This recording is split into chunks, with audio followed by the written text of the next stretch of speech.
60대 이후 당신의 밤을 도둑 맞았다면 잃어버린 꿀잠을 되찾는 방법. 제1장. 새벽 3시. 왜 당신만 눈이 떠지는 걸까요? 이 글을 읽고 계신 지금 혹시 새벽 3시나 4시입니까? 모두가 잠든 고요한 시간에 혼자 깨어 천장을 바라보는 일, 참으로 외롭고 괴로운 일입니다. 병원에 가서 하소연을 해봐도 돌아오는 대답은 늘 비슷합니다. 나이가 들면 원래 잠이 주는 거라고요. 그런데 정말 그럴까요? 당신의 몸은 고장난 게 아닙니다. 단지 당신의 수면 시계가 젊은 시절보다 조금 더 빨리 감기고 있을 뿐입니다. 이것을 의학적으로는 수면 위상 전진이라고 부릅니다. 우리 뇌 속에는 하루의 리듬을 관장하는 시계가 있는데 60대가 넘어서면 이 시계의 바늘이 저녁 89시로 앞당겨집니다. 초저녁에 쏟아지는 졸음을 참지 못하고 잠이 드니 당연히 새벽 34시가 되면 기상시간이 되어 눈이 떠지는 것이죠. 이것은 노화에 따른 자연스러운 변화인데 많은 분이 이를 불면증이라 오해하고 새벽에 다시 잠들기 위해 사투를 벌입니다. 더 중요한 비밀은 수면의 깊이에 있습니다. 젊은 시절 우리는 소위 업어가도 모를 만큼 깊은 잠, 즉 서파 수면에 빠져들곤 했습니다. 하지만 나이가 들면 뇌파가 변하면서 이 깊은 잠의 보호막이 얇아집니다. 작은 빗소리, 배우자의 뒤척임, 심지어 거실의 냉장고 돌아가는 소리에도 뇌가 반응하고 깨어나는 것은 당신이 유별나게 예민해서가 아닙니다. 그저 얕은 잠의 비중이 늘어났기 때문입니다. 이 사실을 먼저 인정해야 합니다. 당신의 밤은 짧아진 것이 아니라 얕고 넓게 퍼진 것입니다. 이것을 받아들이는 순간 왜 푹 자지 못할까 하는 불안감에서 해방되어 오히려 더 편안한 밤을 맞이할 수 있습니다. 제2장. 당신의 침실에 숨어든 밤의 도둑들. 자연스러운 노화 현상이라고 위로하기엔 너무나 고통스러운 밤들이 있습니다. 만약 단순한 노화가 아니라면 당신의 잠을 훔쳐가는 진짜 범인을 찾아야 합니다. 시니어의 불면증은 종종 몸이 보내는 다른 신호일 수 있기 때문입니다. 가장 강력한 용의자는 바로 사라져버린 멜라토닌입니다. 잠을 부르는 호르몬인 멜라토닌은 안타깝게도 10대의 정점을 찍고 나이가 들수록 급격히 줄어듭니다. 70대가 되면 20대 시절에 20% 정도밖에 나오지 않습니다. 자동차로 치면 연료가 거의 바닥난 상태로 고속도로를 달리는 것과 같습니다. 잠들기까지 한참 뒤척이고 자다가 자주 깨는 결정적인 이유가 바로 이 수면 연료의 부족 때문입니다. 두 번째 도둑은 당신의 다리와 방광에 숨어 있습니다.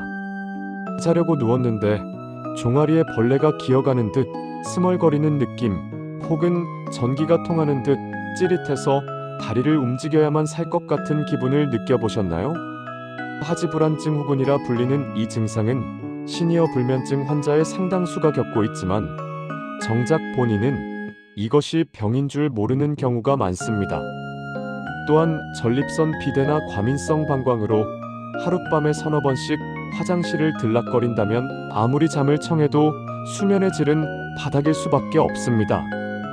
마지막으로 의심해봐야 할 것은 당신이 매일 챙겨 먹는 약봉지입니다. 고혈압 약이나 관절염 약 혹은 호흡기 질환 치료제 중 일부는 뇌를 각성시키는 작용을 합니다. 몸을 고치려고 먹는 약이 오히려 밤의 휴식을 방해하고 있을지도 모릅니다. 최근에 약을 바꿨거나 새로 드시는 약이 있다면 반드시 의사와 상의하여 약 먹는 시간을 조정해보는 지혜가 필요합니다. 제3장. 약국 대신 부엌으로 가세요. 먹으면 잠이 오는 식탁의 비밀. 불면증 때문에 병원에 가면 수면제를 처방받을 수 있습니다. 하지만 시니어에게 수면제는 낙상 위험을 높이고 기억력을 흐리게 하는 등 양날의 검이 될 수 있습니다. 그렇다면 가장 안전하고 부작용 없는 처방전은 무엇일까요? 바로 우리가 매일 마주하는 식탁 위에 해답이 있습니다.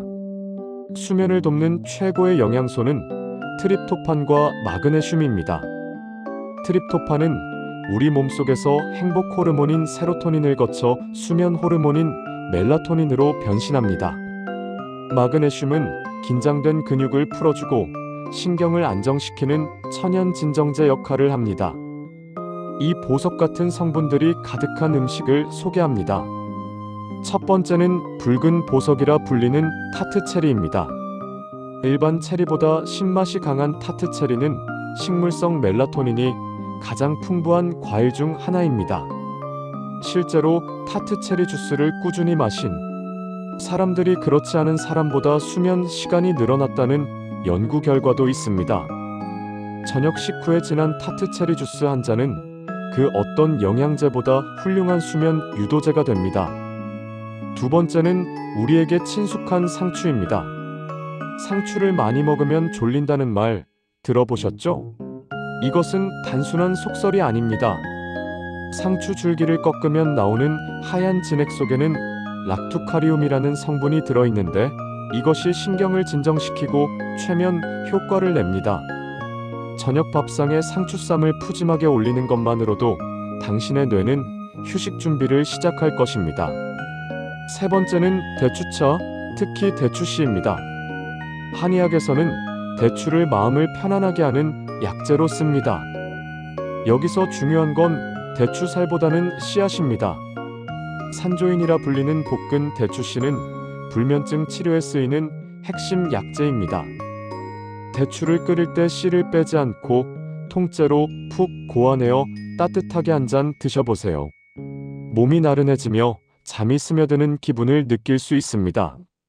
마지막으로 저녁에 출출할 때는 바나나와 호두를 드세요. 바나나에는 근육 이완을 돕는 마그네슘이, 호두에는 뇌신경을 안정시키는 지방산이 풍부합니다. 이 두 가지 조합은 최고의 야식이자 수면 간식입니다. 제사장, 오늘 밤부터 당장 침대와 이혼하세요. 좋은 음식을 챙겨 먹어도 잘못된 침실 습관을 가지고 있다면 꿀잠은 요원합니다. 불면증 치료의 정석이라 불리는 인지행동 치료의 핵심을 시니어의 생활에 맞춰 아주 쉽게 알려드리겠습니다. 지금부터는 조금 독하게 마음먹으셔야 합니다. 가장 먼저 해야 할 일은 침대와 잠의 관계를 재정립하는 것입니다. 많은 분이 잠이 안 오면 올 때까지 기다리자며 침대에 누워 뒤척입니다. 하지만 뇌는 아주 영리해서 침대에서 뒤척이며 괴로워했던 기억을 학습합니다. 결국 침대에 눕기만 해도 뇌가 자동으로 각성하며 잠을 쫓아버리게 되죠. 그래서 제안합니다. 자리에 누웠는데 20분 안에 잠이 오지 않는다면 과감하게 이불을 박차고 나오세요. 거실로 나와서 조명을 어둡게 하고 지루한 책을 읽거나 명상을 하세요. 그러다 하품이 나오고 눈꺼풀이 무거워질 때 다시 침실로 들어가는 겁니다. 침대는 오직 잠을 잘 때만 쓰는 곳이라는 공식을 뇌에 다시 심어주는 훈련입니다. 두 번째는 낮잠의 유혹을 뿌리치는 것입니다. 어젯밤 못 잤으니 오늘 낮에 좀 자둬야지 하는 생각, 바로 그 생각이 오늘 밤 잠까지 망칩니다. 기상시간은 무조건 고정하세요. 새벽 4시에 잤든 5시에 잤든 아침 기상시간이 6시라면 무조건 그때 일어나야 합니다. 그리고 낮잠은 오후 3시 이전에 20분만 짧게 주무세요. 몸을 약간 피곤한 상태로 유지해야 밤에 수면 압력이 높아져 기절하듯 잠들 수 있습니다. 마지막으로 햇빛 샤워를 즐기세요. 아침에 눈 뜨자마자 커튼을 활짝 걷고 오전 중에 30분 이상 산책을 하세요. 아침에 눈으로 들어온 햇빛은 15시간 뒤에 수면 호르몬인 멜라토닌으로 변환됩니다. 오전에 쬐는 햇볕은 밤에 쓰는 공짜 수면제 예약 티켓이나 다름없습니다. 제5장, 생각을 멈추고 숨만 쉬어도 잠이 옵니다. 자리에 누우면 온갖 잡생각이 꼬리에 꼬리를 물고 이어집니다. 내일 병원 예약은 몇 시더라? 자식들은 잘 살고 있나? 건강 걱정부터 사소한 집안일 걱정까지. 이런 생각들은 뇌를 흥분시켜 심장을 뛰게 하고 체온을 높여 잠을 달아나게 합니다. 이럴 때 뇌의 전원 스위치를 강제로 끄는 호흡법이 있습니다. 바로 4-7-8 호흡법입니다. 방법은 아주 간단합니다. 오늘 밤 자리에 누워 바로 따라 해보세요. 먼저 입을 다물고 코로 4초간 천천히 숨을 들이마십니다. 배가 풍선처럼 부풀어 오르는 것을 느끼세요. 그 다음 숨을 멈추고 7초간 참습니다. 이 짧은 시간 동안 산소가 온몸으로 퍼지며 신경을 안정시킵니다. 마지막으로 입을 동그랗게 모으고 8초간 후 소리를 내며 천천히 숨을 내뱉습니다. 폐 속의 모든 공기를 다 뺀다는 느낌으로 길게 내쉬세요. 이 과정을 3번에서 4번 정도 반복해 보세요. 숫자를 세는 것에 집중하다 보면 머릿속 잡념이 사라지고 우리 몸의 부교감 신경이 활성화되면서 스르르 몸이 이완되는 것을 느낄 수 있습니다. 이것은 단순한 마음의 위안이 아니라 실제 심박수를 낮추는 과학적인 방법입니다. 불면증은 하루아침에 좋아지지 않습니다. 하지만 오늘 말씀드린 음식과 생활 습관 그리고 호흡법을 하나씩 실천해 보신다면 2주 뒤 당신의 아침은 분명 달라져 있을 것입니다. 잠은 잡으려고 쫓아가면 도망갑니다. 마음을 편하게 먹고 오늘 하루도 잘 보낸 나 자신을 다독여 주세요. 오늘 밤은 부디 당신에게 평온한 쉼이 찾아오길 진심으로 응원합니다. 구독과 좋아요 부탁드립니다.